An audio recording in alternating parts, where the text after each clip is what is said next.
नमस्कार, मैं हूं सत्यपाल और आप देख रहे हैं CWB हिंदी न्यूज। शक संवत 1947 विक्रम संवत 2082 आज वैशाख मास के शुक्ल पक्ष की तृतीया तिथि और दिन बुधवार है। तदनुसार अंग्रेजी तारीख 30 अप्रैल सन 2025। तृतीया तिथि आज दोपहर 2:13 तक रहेगी। इसके अलावा आज अक्षय तृतीया मनाई जाएगी। अक्षय तृतीया के दिन सोने चांदी की खरीदारी और शुभ कार्यों की शुरुआत करना अच्छा माना जाता है। सबसे पहले आज की सुर्खियां। हरियाणा में बदलेगा मौसम का मिजाज, बारिश के साथ होगी मई की शुरुआत, इन जिलों के लिए जारी हुआ अलर्ट। सोशल मीडिया पर फैला हरियाणा CET 2025 का नोटिफिकेशन फर्जी, आयोग की चेतावनी। हरियाणा में प्रतियोगी परीक्षाओं की मिलेगी फ्री कोचिंग, हर जिले में खुलेंगे परशुराम ज्ञान गंगा सेंटर। 1 मई से बदल जाएंगे ये नियम, अब ATM से निकाल सकेंगे 100 और 200 रुपए के नोट, RBI ने दिए दिशा निर्देश। टीचर और हेल्पर के पदों पर निकली भर्ती, 10वीं से लेकर ग्रेजुएट पास कर सकते हैं आवेदन। सरकारी कर्मचारी ध्यान दें, 8वें वेतन आयोग को लेकर आए अपडेट, DA में होगा बड़ा बदलाव, बताएंगे पूरी अपडेट। हरियाणा में रेल यात्रियों की बढ़ेगी परेशानी, विभिन्न तारीखों पर रद्द होने जा रही हैं ये 8 ट्रेनें। हरियाणा में ITI पास उम्मीदवारों के लिए नौकरी का सुनहरा मौका, 15 मई तक करें ऑनलाइन आवेदन। महेंद्रगढ़ की नई अनाज मंडी कनीना चेलावास में सरसों की सरकारी खरीद का शेड्यूल हुआ जारी, देखिए आपके गांव का कब आएगा नंबर। हरियाणा विद्यालय शिक्षा बोर्ड की 10वीं और 12वीं की परीक्षाओं का रिजल्ट इस दिन आ रहा है, डायरेक्ट लिंक से करें चेक। वेरका और मदर डेयरी दूध 2 रुपये महंगा हुआ, फुल क्रीम 69 रुपये तो टोंड दूध 56 रुपये प्रति लीटर मिलेगा। नई कीमतें आज से होंगी लागू। 2025 हीरो HF 100 भारत में लॉन्च, कीमत 60,118 रुपये। अपडेटेड बाइक में 70 किलोमीटर प्रति लीटर का माइलेज मिलेगा। बजाज प्लेटिना से है मुकाबला।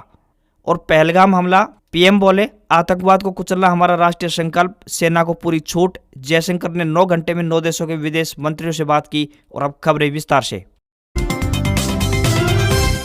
चौधरी चरण सिंह हरियाणा कृषि विश्वविद्यालय के कृषि मौसम विज्ञान विभाग के अध्यक्ष डॉक्टर मदन लाल द्वारा जानकारी देते हुए बताया कि आमतौर पर 30 अप्रैल यानी आज प्रदेश में मौसम खुश्क और गर्म बना रहेगा। इस दौरान उत्तर पश्चिमी और पश्चिमी हवाएं चलने की संभावना बनी हुई है। ऐसे में दिन के तापमान में बढ़ोतरी दर्ज की जाएगी। वहीं 1 मई से हवाओं में बदलाव देखने को मिलेगा। साथ ही पश्चिमी विक्षोभ के आंशिक प्रभाव के चलते राज्य में 1 मई की रात से लेकर 3 मई के दौरान आंशिक बादलवाई धूल भरी हवाएं चलने के आसार बने हुए हैं। वहीं कहीं कहीं हल्की बूंदाबांदी और हल्की बरसात के भी आसार है। इससे दिन के तापमान में गिरावट दर्ज की जा सकती है। इसके बाद यानी 4 मई को एक और पश्चिमी विक्षोभ के सक्रिय होने से मौसम में लगातार परिवर्तन आने की संभावना बन रही है। इस दौरान तापमान में कुछ गिरावट दर्ज की जाएगी और लोगों को गर्मी से थोड़ी राहत जरूर मिलेगी। आज यानी 30 अप्रैल को सिरसा, फतेहाबाद, हिसार और भिवानी में हीट वेव का येलो अलर्ट जारी किया गया है। इस दौरान पंचकुला, यमुनानगर, अंबाला में बादलवाही, गर्जन, चमक और तेज हवाओं के साथ बरसात के आसार बने हुए हैं। इसके अलावा बाकी जिलों में बरसात की संभावना नहीं है। वहीं 1 मई को आधे से ज्यादा हरियाणा में बरसात के आसार बने हुए हैं।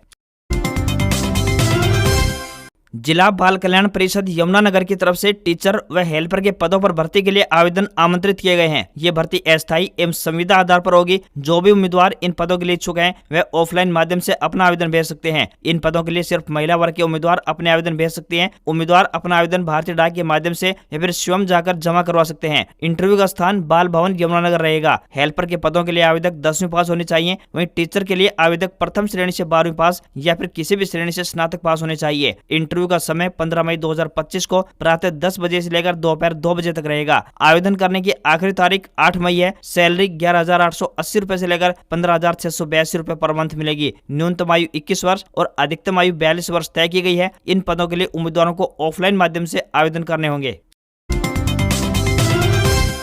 पूर्व मुख्यमंत्री भूपेंद्र सिंह हुड्डा ने हरियाणा में नौकरियों का पहला हक हरियाणवियों को जताया है। हुड्डा ने दूसरे राज्यों का उदाहरण देते हुए कहा कि वहां नौकरियों में स्थानीय युवाओं को भी प्राथमिकता दी जाती है, मगर यहां हरियाणा सरकार ऐसा नहीं कर रही है। यही कारण है कि हरियाणा बेरोजगारी में नंबर 1 राज्य बन गया है। सरकार पर आरोप लगाते हुए भूपेंद्र सिंह हुड्डा ने कहा कि भाजपा हरियाणवी युवाओं को नौकरियों से पूरी तरह से वंचित करने की नीति पर आगे बढ़ रही है। सरकार की ओर से भर्तियों के लिए ऐसे नियम बनाए जा रहे हैं जिसका फायदा अन्य राज्यों के युवाओं को हो रहा है। उदाहरण देते हुए कहा कि हाल ही में सिंचाई विभाग में हुई असिस्टेंट इंजीनियर्स की भर्ती इसका स्पष्ट उदाहरण है। हुड्डा ने हैरानी जताते हुए कहा कि इस भर्ती में सामान्य वर्ग के 42 पदों पर अन्य राज्यों के 28 लोगों को नौकरी दे दी गई। सरकार के इस कदम की निंदा करते हुए कहा कि इसी तरह HPSC की लगभग 70% नौकरियां नॉन हरियाणवियों को दी गई है।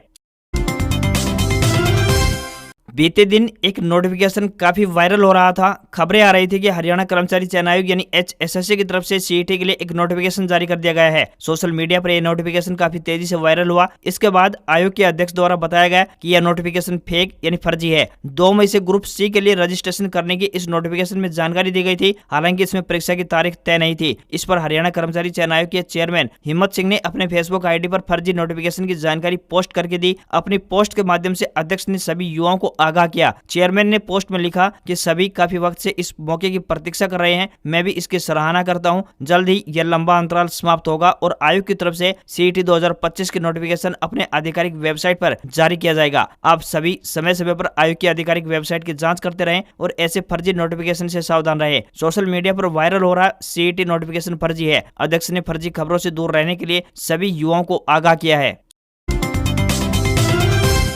हरियाणा विद्यालय शिक्षा बोर्ड द्वारा विभिन्न परीक्षा केंद्रों पर 27 फरवरी से लेकर 10वीं और 12वीं की वार्षिक परीक्षाओं का आयोजन करवाया गया। 29 मार्च तक चली इन परीक्षाओं के लिए प्रदेश भर में 1434 सेंटर बनाए गए। इनमें प्रदेश के 5,22,529 परीक्षार्थियों ने परीक्षा दी। परीक्षा होने के बाद विद्यार्थी अब अपने रिजल्ट का बेसब्री से इंतजार कर रहे हैं। अब इन विद्यार्थियों के लिए अच्छी खबर सामने आ रही है। हरियाणा विद्यालय शिक्षा बोर्ड अध्यक्ष डॉक्टर पवन कुमार शर्मा ने कहा कि बोर्ड द्वारा परीक्षा खत्म होने के 45 दिन के अंदर रिजल्ट घोषित किया जाएगा। बोर्ड द्वारा 15 मई के आसपास 10वीं और 12वीं की परीक्षा परिणाम घोषित किया जाएगा। शिक्षा बोर्ड द्वारा इसकी जोर शोर से तैयारियां की जा रही हैं। जो विद्यार्थी कॉलेज में एडमिशन लेना चाहते हैं उन्हें किसी भी प्रकार की दिक्कत नहीं आएगी। समय रहते परीक्षा परिणाम घोषित कर दिया जाएगा। जो विद्यार्थी अपना परीक्षा परिणाम चेक करना चाहते हैं उन्हें बोर्ड की आधिकारिक वेबसाइट bseh.org.in पर विजिट करना होगा। दक्षिण हरियाणा के महेंद्रगढ़ जिले में सरसों उत्पादक किसानों के लिए एक जरूरी खबर सामने आ रही है। यहाँ नई अनाज मंडी कनीना यानी चेलावास में सरसों की खरीद के लिए गांववार 1 मई 2025 तक का रोस्टर जारी किया गया है। इस रोस्टर के हिसाब से किसानों को बिक्री के लिए अपनी फसल को मंडी में लाना होगा। किसान अपनी सरसों अच्छी तरह से सुखाकर व साफ करके जिस दिन उनके गांव का नंबर हो उसी दिन सुबह 8 बजे से लेकर शाम 5 बजे तक किसी भी समय मंडी में पहुंच सकता है। शेड्यूल की बात करें तो आज यानी 30 अप्रैल को झाड़ली, झिगावण, ककराड़ा, कलवाड़ी, कनीना, कपूरी, करीरा, कैमला, खरकड़ाबास, खेड़ी, खैराना, कोका, कोटिया, मानपुरा, मोहनपुर और मोड़ी गांव की सरसों खरीद की जाएगी। तो वहीं 1 मई यानी कल मुंडिया खेड़ा, नांगल, नौताना, पड़तल, पाथेड़ा, पोता, रामबास, रसूलपुर, श्याणा, शेड़ंग, सीहोर, सुंदरे, तलवाना, उच्चत और उनानी गांव के किसानों की सरसों की खरीद की जाएगी। हरियाणा के ITI पास उम्मीदवारों के लिए एक खुशखबरी है। बता दें कि ITI पास उम्मीदवार अप्रेंटिसशिप के लिए 15 मई तक ऑनलाइन आवेदन कर सकते हैं और नौकरी हासिल कर सकते हैं। ऐसे में अगर आप भी ITI पास आउट हैं तो आवेदन कर सकते हैं और नौकरी प्राप्त कर सकते हैं। हरियाणा सरकार के अधीन सभी विभागों जैसे कि बोर्ड, कॉर्पोरेशन एवं निगमों आदि के कार्यालयों में अप्रेंटिस एक्ट 1961 के तहत ट्रेड अप्रेंटिस लगने के लिए ITI पास इच्छुक उम्मीदवारों से ऑनलाइन आवेदन मांगे गए हैं। उम्मीदवार 15 मई तक ऑनलाइन माध्यम से अप्लाई कर सकते हैं। इच्छुक युवा www.apprenticeshipindia.gov.in पोर्टल पर अपना ऑनलाइन रजिस्ट्रेशन कर सकते हैं। आवेदन भरने की तारीख के बाद कोई भी आवेदन स्वीकार नहीं किया जाएगा। इसके बारे में विस्तृत विवरण विभागीय वेबसाइट www.itiharyana.gov.in पर उपलब्ध है। आवेदन करने वाला ITI पास उम्मीदवार हरियाणा राज्य का स्थायी निवासी होना चाहिए या 10वीं कक्षा हरियाणा राज्य से ही पास आउट होना चाहिए या उम्मीदवार चंडीगढ़ का स्थायी निवासी हो। उसने हरियाणा या चंडीगढ़ में स्थित किसी भी सरकारी मान्यता प्राप्त औद्योगिक प्रशिक्षण संस्थान से NCBT व SCBT के तहत ITI कोर्स पास किए होने चाहिए। किसी भी जानकारी के लिए निकटतम राजकीय ITI संस्थान में भी संपर्क कर सकते हैं। हरियाणा में रेल यात्रियों के लिए एक जरूरी खबर सामने आई है। यदि आप भी आने वाले दिनों में ट्रेन से सफर करने की योजना बना रहे हैं तो ये खबर आपके लिए काम की हो सकती है, अन्यथा बेवजह से परेशानी उठानी पड़ सकती है। भारतीय रेलवे से मिली जानकारी के अनुसार बता दें कि उत्तर पश्चिमी रेलवे के जयपुर मंडल के रेवाड़ी काठवास रेलखंड में काठवास स्टेशन यार्ड में दोहरीकरण के लिए तकनीकी काम शुरू हो चुका है, जिसके चलते विभिन्न तारीखों पर 8 ट्रेनें रद्द रहने वाली है। भिवानी डेरका बालाजी भिवानी एक्सप्रेस ट्रेन 30 अप्रैल यानी आज से लेकर 18 मई तक रद्द रहेगी। इसके अलावा जयपुर भिवानी स्पेशल रेल सेवा 30 अप्रैल यानी आज रद्द रहेगी। वहीं फुलेरा रेवाड़ी रेल सेवा 30 अप्रैल से लेकर 18 मई तक रद्द रहेगी। तो वहीं रेवाड़ी फुलेरा ट्रेन भी 30 अप्रैल से लेकर 18 मई तक रद्द रहने वाली है। इनके अलावा रेवाड़ी हिसार रेल सेवा 11 मई से लेकर 18 मई तक और हिसार रेवाड़ी रेल सेवा 12 मई से लेकर 19 मई तक रद्द रहेगी। अब लोगों को अपने गंतव्य तक जाने के लिए या तो अपने ट्रेवल की डेट को बढ़ानी होगी या फिर दूसरे रूट का इस्तेमाल कर पहुंचना होगा। साइबर सिटी गुरुग्राम से एक अच्छी खबर सामने आ रही है। यहाँ सुभाष चौक के नजदीक सेक्टर 48 में निर्माणाधीन ई बस स्टैंड के काम को इस साल के आखिर तक पूरा कर लिया जाएगा। वर्तमान में इस बस स्टैंड का लगभग 30% काम पूरा हो चुका है। गुरुग्राम मेट्रो डेवलपमेंट अथॉरिटी ने बताया कि इसके निर्माण पर तकरीबन 17 करोड़ रुपए की लागत राशि खर्च होने जा रही है। इस बस स्टैंड पर बिजली घर बनकर तैयार हो चुका है, जिसके माध्यम से 100 इलेक्ट्रिक बसों को चार्ज किया जाएगा। अगले 3 से 4 महीने में यहाँ बसों को खड़ा करने के लिए पार्किंग तैयार कर ली जाएगी। इसके तहत तेजी से काम आगे बढ़ रहा है। एक अधिकारी ने बताया कि इस साल के आखिर तक 400 एसी इलेक्ट्रिक बसों के संचालन का लक्ष्य रखा गया है। सेक्टर 10 में इलेक्ट्रिक बसों के लिए बस स्टैंड बनकर तैयार हो चुका है। उन्होंने बताया कि वर्तमान में बसों की संख्या में कमी के चलते लोगों को आवाजाही करने में परेशानी झेलनी पड़ रही है, लेकिन इस साल के आखिर तक लोगों को इस परेशानी से छुटकारा दिला दिया जाएगा। उन्होंने बताया कि इलेक्ट्रिक बसों के लिए नए बस स्टैंड बनाए जा रहे हैं, जहां इनके लिए चार्जिंग और पार्किंग की व्यवस्था रहेगी। ये काम पूरे होने पर इलेक्ट्रिक बसों को सड़कों पर उतार दिया जाएगा। लोगों को सफर करने के लिए ऑटो पर निर्भर नहीं रहना पड़ेगा और वो इलेक्ट्रिक बसों में सफर करते हुए नाममात्र किराए पर अपने गंतव्य स्थान तक पहुंच सकेंगे। हरियाणा के पंचकुला स्थित ताऊ देवीलाल स्टेडियम में भगवान परशुराम जन्मोत्सव पर भव्य कार्यक्रम का आयोजन किया गया, जिसमें सीएम नायब सिंह सैनी ने बतौर मुख्य अतिथि शिरकत की। इस दौरान उनके साथ राज्यसभा सांसद कार्तिकेय शर्मा सहित कई अन्य सीनियर नेता उपस्थित रहे। इस मौके पर बच्चों को शिक्षा की ओर आकर्षित करने की दिशा में हरियाणा सरकार ने एक नई पहल की शुरुआत भी की है। कार्यक्रम को संबोधित करते हुए राज्यसभा सांसद कार्तिकेय शर्मा ने कहा कि हरियाणा के प्रत्येक जिले में परशुराम ज्ञान गंगा केंद्र खोलने की घोषणा की है। उन्होंने कहा कि इन केंद्रों के माध्यम से समाज के जरूरतमंद छात्रों को विशेषज्ञ शिक्षकों द्वारा प्रतियोगी परीक्षाओं की मुफ्त यानी फ्री की कोचिंग का लाभ दिया जाएगा। इसमें छात्रों को उच्च स्तरीय मार्गदर्शन और बेहतर अवसर प्राप्त होंगे। कार्यक्रम को संबोधित करते हुए सीएम नायब सिंह सैनी ने कहा कि कैथल में निर्माणाधीन मेडिकल कॉलेज का नामकरण भगवान श्री परशुराम के नाम पर रहेगा। इसके साथ ही भगवान परशुराम जयंती पर हरियाणा सरकार की ओर से राजपत्रित अवकाश भी घोषित किया गया है। उन्होंने युवाओं से भगवान परशुराम के आदर्शों से प्रेरणा लेकर नशा मुक्त हरियाणा बनाने का संकल्प दोहराने का भी आग्रह किया।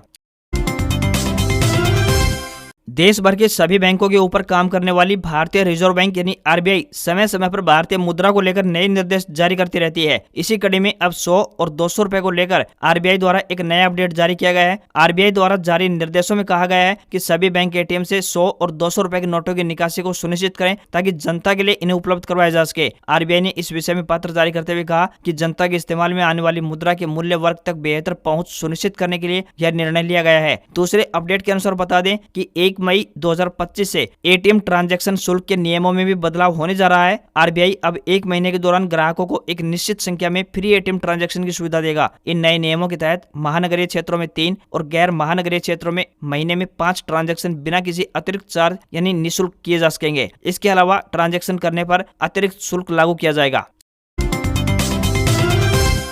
केंद्र सरकार द्वारा जनवरी 2025 में 8वें वेतन आयोग के गठन को मंजूरी प्रदान की गई थी। बता दें कि 7वां वेतन आयोग 31 दिसंबर 2025 को खत्म हो रहा है। 1 जनवरी 2026 से 8वें वेतन आयोग को लागू किया जाना है। पैनल के गठन के बाद इसकी फाइनल रिपोर्ट 15 से 18 महीने में आएगी। मिली जानकारी के अनुसार अप्रैल 2026 तक पैनल अपनी सिफारिशें सौंप सकता है। फाइनल रिपोर्ट आने में और समय लग सकता है। इस कारण 2027 तक इसे लागू किए जाने की उम्मीद है। फाइनल रिपोर्ट आने में 15 से 18 महीने लग सकते हैं, यानी 2027 तक भी यह काम खींच सकता है। अब चर्चा ये की जा रही है कि क्या नई वेतन आयोग के लागू हो जाने के बाद अब मौजूदा महंगाई भत्ते को बेसिक सैलरी में जोड़ा जाएगा या फिर पहले की तरह ही चलता रहेगा। यह भी चर्चा चल रही है कि सरकार 8वें वेतन आयोग में महंगाई भत्ते की कैलकुलेशन का तरीका भी बदल सकती है। विशेषज्ञों का मानना है कि बीते 1 दशक में महंगाई में तेजी से इजाफा हुआ है। इसी कारण मौजूदा बेस ईयर पुराना हो चुका है। इस कारण नए बेस ईयर से महंगाई का अंदाजा लगाया जा सकेगा। इसे 2026 माना जा सकता है। यदि बेस ईयर बदल दिया जाता है तो मौजूदा महंगाई भत्ता शून्य हो जाएगा और नए बेस ईयर के आधार पर ही अब डीए का कैलकुलेशन किया जाएगा। हालांकि ये सभी संभावनाएं हैं। सही जानकारी तभी मिल पाएगी जब 8वें वेतन आयोग का पैनल अपनी सिफारिशें पेश करेगा।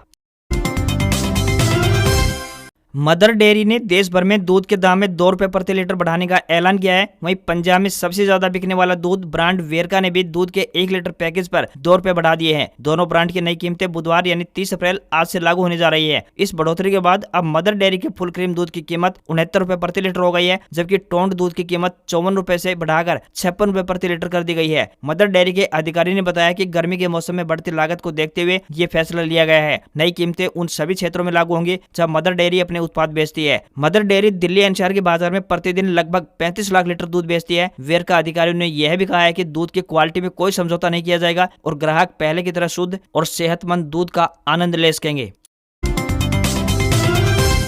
हीरो मोटोकॉर्प अपने लाइनअप में शामिल गाड़ियों को OBD2B इंजन के साथ अपडेट कर रही है। कंपनी ने भारतीय बाजार में HF100 का अपडेटेड मॉडल लॉन्च कर दिया है। कंप्यूटर बाइक के इंजन को OBD2B नॉर्म्स के अनुसार अपडेट किया गया है, जो कि 70 किलोमीटर प्रति लीटर का माइलेज देता है। इसके अलावा बाइक के डिजाइन, हार्डवेयर और फीचर्स में कोई बड़ा बदलाव नहीं किया गया है। बाइक में 18 इंच के अलॉय व्हील लगे हैं। इसका वजन 110 kg है। इसमें 9.1 लीटर का फ्यूल टैंक है। हालांकि लाइट्स अभी भी चारों ओर हैलोजन है। कंपनी का दावा है कि बाइक 70 किलोमीटर प्रति लीटर का सर्टिफाइड माइलेज देती है। इसकी एक शोरूम कीमत की बात करें तो 60,118 रुपए रखी गई है, जो कि मौजूदा मॉडल से 1100 रुपए महंगी है। भारतीय बाजार में ये बजाज प्लेटिना 100, TVS स्पोर्ट और होंडा शाइन 100 जैसी बाइक्स को टक्कर देती है। हीरो इससे पहले Splendor plus, passion plus, glamour, super Splendor, XTEC, extreme 108R 2V और एक्सट्रीम 108R 4V के इंजन को OBD2B नॉर्म्स के अनुसार अपडेट कर चुकी है। हफ्ते के दूसरे कारोबारी दिन भारतीय शेयर बाजार में फ्लैट कारोबार रहा। सेंसेक्स 70 अंक चढ़कर 80,288 के स्तर पर बंद हुआ। निफ्टी में 7 अंक की तेजी रही और ये 24,336 के स्तर पर बंद हुआ। सेंसेक्स के 30 शेयरों में से 11 में तेजी रही। रिलायंस और टेक महिंद्रा के शेयर में 2.2% से ज्यादा की तेजी रही। अल्ट्राटेक सीमेंट, पावर ग्रिड और सन फार्मा के शेयर 2.3% से ज्यादा गिरकर बंद हुए। निफ्टी के 50 शेयरों में से 31 में गिरावट रही। 10 ग्राम 24 कैरेट सोने का दाम 903 रुपए बढ़कर 96,011 के स्तर पर पहुंच गया। तो वहीं 1 किलोग्राम चांदी की कीमत 964 रुपए बढ़कर 97,390 रुपए प्रति किलो पहुंच गई है। दिल्ली में 10 ग्राम 22 कैरेट सोने की कीमत 89,950 रुपए और 10 ग्राम के ही 24 कैरेट सोने की कीमत 98,120 रुपए पहुंच गई है। आज खबरों में बस इतना ही। देखते रहिए आपका अपना हरियाणा का सबसे बेहतरीन news channel CWB Hindi news. नमस्कार। इसी आशा के साथ आपका दिन शुभ रहे।